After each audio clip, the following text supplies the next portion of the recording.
Hello, this is Yujin. I'm a management consultant based in Boston, and today I would love to share some simple habits I incorporated to get to six figures. So without further ado, let's go.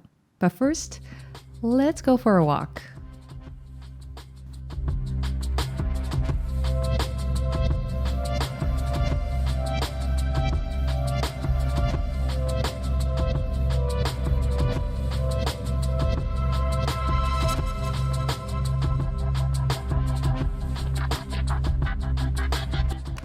The first habit is tackling what matters first. Making sure you have a good balance of prioritizing when you're problem solving is super important. I had an international flight to be somewhere about a few weeks. My mom and I thought it'd be great to turn it into a fun mom and daughter trip before she heads back to Korea. Little did I know that it was going to take us a long time to get there. On Monday evening, we found out that our Boston flight was going to leave late. We were going to miss our connecting flights. I was freaking out. I wasn't going to analyze what happened, find a 7-step framework to figure out how to solve this problem. Instead, I focused on what I could do now to get myself out of the situation. Hence, tackling what matters first. I was in line in customer service, trying to speak with someone over the phone, and using my laptop to speak with someone live. Oftentimes, in school and at work, we begin to write down a list of things that we need to do and plan. But planning is not the same thing as getting things done. Sometimes planning is a way of procrastinating. It makes you think that you're making progress, but unless you actually do the action yourself, you're not. So I want you to get in the habit of checking things off instead of creating multiple checklists. So let's start from there.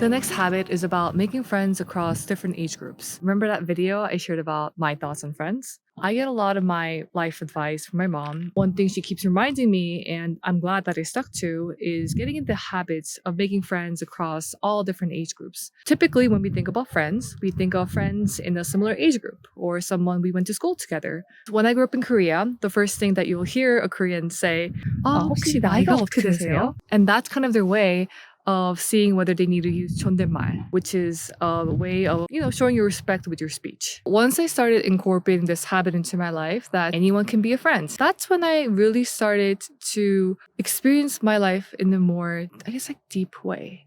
And I've worked with leaders who are younger than I was. They were so polished, very thoughtful, extremely caring. Age does not really correlate with the maturity, the experience, and your wisdom. And you'll be surprised where this habit will lead you. For instance, if you have a canceled flight in DC and need a place to stay last minute, you have a friend who can host you. Or if you are visiting a foreign country and have a friend who's hosting you. So I encourage you to not just limiting yourself to a specific age group, but expand, cast your net wide.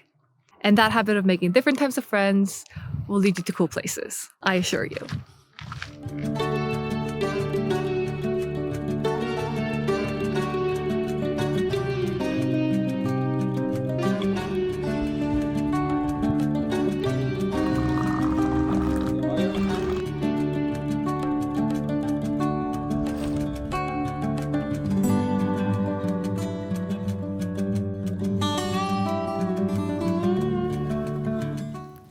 The next habit is reading. The biggest benefit I learned from reading books was learning how to make better choices. I learn best from others' experience, so from biographies, history books, or documentaries. Sometimes I worry that reading is such a solitary hobby. I end up spending a lot of time alone. In order to make reading a lot more social, here are some things I did. I asked for a lot of recommendations from coworkers. Someone I used to work with recommended a novel, and I used to read it during my flight, and it was a great way to keep in touch with her. Also, talking about books is such a safe topic at work. I've also joined book clubs and asked my friends to read the same books to keep me going and motivated. Another way I try to make it social is getting my family involved. I am probably the least read in my family, and I love getting book recommendations from my sister and also going to author talks with her. Oh, and another thing, I do not like to buy books. I'm also not a big fan of counting the number of books I've read. If I put a limit to how many books I want to read in a given year, it kind of stresses me out. And I'm more about enjoying these habits and making sure that I stay consistent. So look at my Kindle streak. I'm pretty proud of that last year. And I think reading articles, publications, and papers, that counts too. So let's try to lessen that burden of I need to finish this book and that book and focus more on how are you going to enjoy reading more? How do you plan to learn from others' experience? How do you plan to absorb the world around you through text? So with all that in mind, continue reading and let me know if you have any books you want me to read.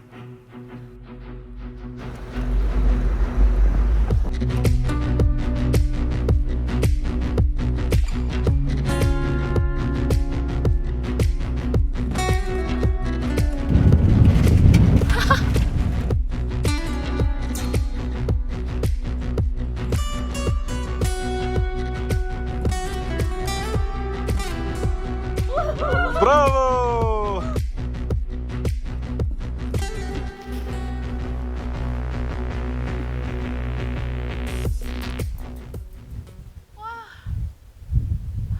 The next habit is adding more movement into your daily life. To get up here, I actually hiked, so that was my workout of the day. We all know the benefits of working out, moving, and exercising, but it's really hard to practice on a daily basis. As I think about how I spent my 20s, I felt like most of my weekends and weekdays, I was sitting down on my desk, also in the airplane, commuting so much. I think for me, what worked was making sure that I remind myself to move every hour because I'm always sitting down throughout the whole day. And then what I did was either before work or after work to work out 10 minutes on the treadmill. It's very small, but those things will tend to add up over time. What was more important was shifting away from that mindset that it is a checklist and a chore that I need to do, but rather moving actually revitalizes your life. It adds more energy and boosted my mood so much. Now I move because I want to. I genuinely enjoy seeing nature and getting myself out there to see and experience the world around me. So I hope you can do the same.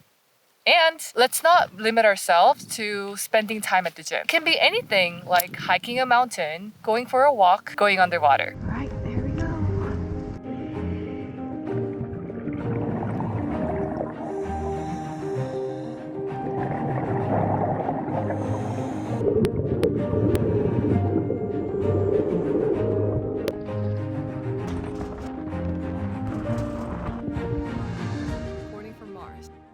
Hey, if there's one habit that I want you to take, even if you're in Mars, is to make sure you take a pen.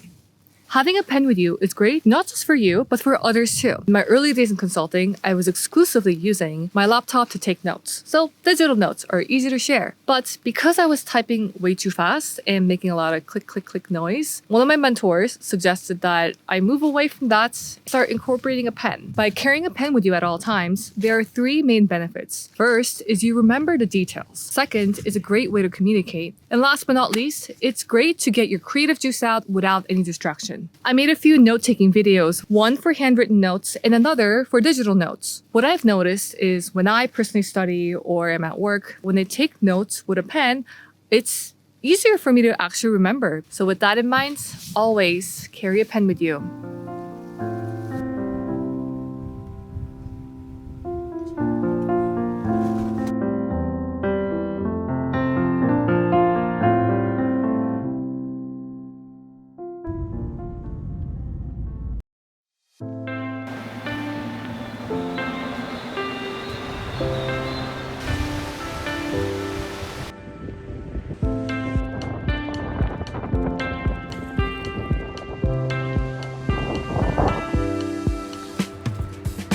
The most important habit, and what I think is common courtesy, is saying thank you. I always have a running list of people that I want to thank and follow up with them from time to time. I'm surprised that not too many people practice this habit. Saying thank you is such an easy way to make the other person feel good. Now that I'm on the other side of being an interviewer versus interviewee, I see the candidates who send me a thank you email after an interview versus those who don't. I am not saying that one thank you email will determine the outcome, but what I'm suggesting is I realize those who send me a thank you email immediately afterwards, I tend to remember them more fondly. On a similar note, when someone does something very kind, I say thank you in the moment because that way it will be more impactful. It's also great to keep your relationship growing. When I was in business school, I used to send thank you emails to my recommenders and mentors just to let them know how I'm doing, what I'm learning in school, and what a great time I was having. And also during COVID, I wanted to make sure that my mentors and friends are doing okay. I don't have a running calendar reminder or an Excel file. Sometimes I feel like that's a little too much, and I want to be genuine with my outreach. So whenever I think of someone, I would send them a quick, "Hi, how are you doing? Just thought of you," and thank them for all the skills and lessons they taught me. I am thankful for everyone who's taught me these habits throughout my life, and to people who made this trip happen, to my mom, and of course, to you. With that said, thank you for listening, and come back to my next video topic on... Let's go!